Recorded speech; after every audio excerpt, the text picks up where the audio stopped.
বীর চট্টলা টিভি। আসসালামু আলাইকুম। বীর চট্টলা টিভি থেকে আমন্ত্রণ জানাচ্ছি আমি তানিশা সুলতানা আফিফা।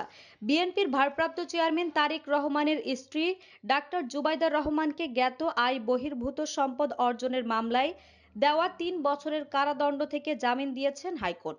বুধবার বিচারপতি মোহাম্মদ খসরুজ্জামানের একক বেঞ্চ এই জামিনের আদেশ দেন। একই সঙ্গে মামলায় দেওয়া সাজার বিরুদ্ধে জুবাইদা রহমানের দায়ের করা আপিল গ্রহণ করেছেন আদালত। আদালতে জামিন আবেদনের পক্ষে শুনানিতে উপস্থিত ছিলেন বিএনপিপন্থী সিনিয়র আইনজীবী এস.এম. শাহজাহান, মাহবুবউদ্দিন খোকন এবং ব্যারিস্টার কায়সার কামাল। ম্যাডাম জুবাইদা রহমান ওনাকে along with her husband Mr. Tarek Rahman, the acting chairman of Bangladesh জাতীয়তাবাদী পার্টি, ওনাকে এই মামলায় 3 বছর সাজা দেওয়া হয়েছে অ্যাজ অ্যাবেটার। ওনার কনভিকশনটা হলো 27(1)/109 অব দি পেনাল কোড।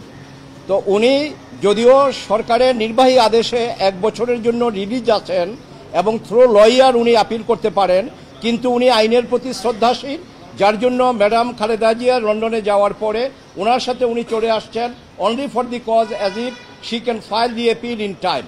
এবং আমরা সেভাবে ইনস্ট্রাক্টেড হয়ে my friend mister Zakir Hossain Bhuiya he drafted the application এবং আই অ্যালং উইথ মাই কি বলবো আমাদের গর্ব mister Mahbubuddin Khokon and my younger brother barrister Kaiser Kamal, the legal secretary of Jatiyatabadi Bangladesh nationalist party, আমরা এই আপিল গতকালকে দায়ের করে court was please two condone the delay, that is 587 দিন ডিলে ছিল, এটা গতকালকে কোর্ট কন্ডন করেছে। কন্ডন করার পরে এই আপিলটা সেকশনে গিয়েছে এবং সেখানে নাম্বার পড়েছে। আজকে আবার এটা আমরা লিস্টে এনে আজকে আমরা জামিনের জন্য মুভ করেছি।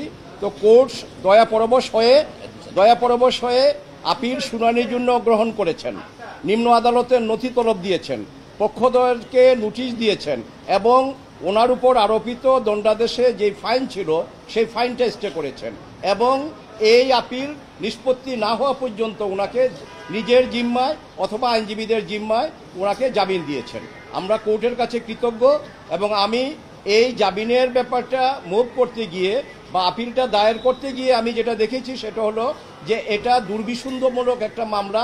ওনার বিরুদ্ধে কেন, এইখানে জনাব তারেক রহমান সাহেবের বিরুদ্ধে যে অভিযোগ আনা হয়েছে সেটাও এই মামলা আইনতভাবে প্রমাণ হয়নি, কারণ উনি জ্ঞাতসারে এটা মেলাফাইডি কোনো প্রপার্টি উনি অ্যাকোয়ার করেননি এবং যেই প্রপার্টি উনি স্টেটমেন্টে দেখিয়েছেন সেটা ওনার বৈধ সম্পত্তি, বৈধ আয়ের সম্পত্তি। কাজে শুধুমাত্র রাজনৈতিকভাবে হেয় প্রতিপন্ন করার জন্য এবং ওনাকে দণ্ডাদেশ দিয়ে রাজনীতি থেকে বিরত রাখার জন্য এই মামলার উদ্ভব এবং এই মামলা সাজা দেওয়া হয়েছে।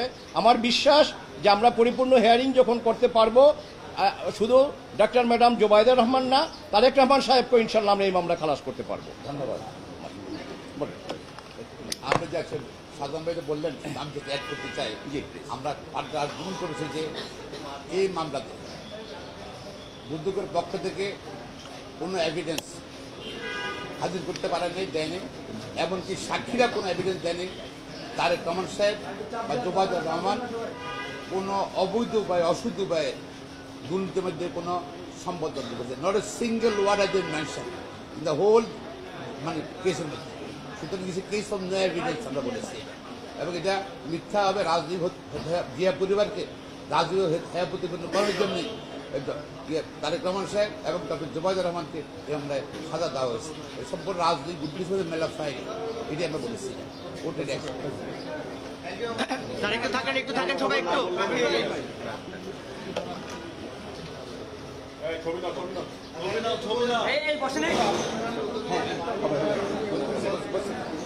আমরা দ্রুত এই মামলাটি যেহেতু স্পেশাল মেসেঞ্জারের মধ্য দিয়ে লোয়ার কোর্ট থেকে এলসিআর ব্যাপারটা আসবে, আমরা ইনশাল্লাহ দ্রুততার সহিত আইনানুগভাবে এই মামলাটি আপিল করতে পারবো বলে আশা করি ইনশাল্লাহ।